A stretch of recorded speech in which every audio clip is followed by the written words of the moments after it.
manhid sa mga Yeah. panahon. Sige, sige. Hindi pa magsimula ito sa pagpili sa session sa Senado na so wala itong miyembro ng majority.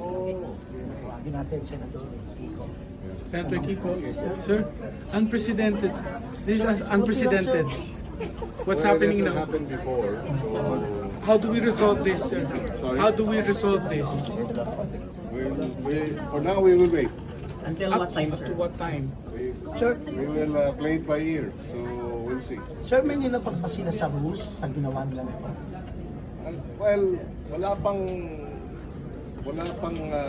maliwanag. So, abangan natin. Pero pinag-aaralan nyo na, tinitingnan nyo na. Yeah, of course, we have rules. You know, there are rules when you can cancel or hear sessions. So we'll see. Pero yung ganitong sitwasyon na walang paalam, hindi alam kung cancel o ano, may nilabag sa rules. Well, wala pa. Baka kasi mag-notify sila eventually. So may delay. At pero dati, pag may delay, alam na namin na may delay. Ngayon lang, hindi pa namin alam.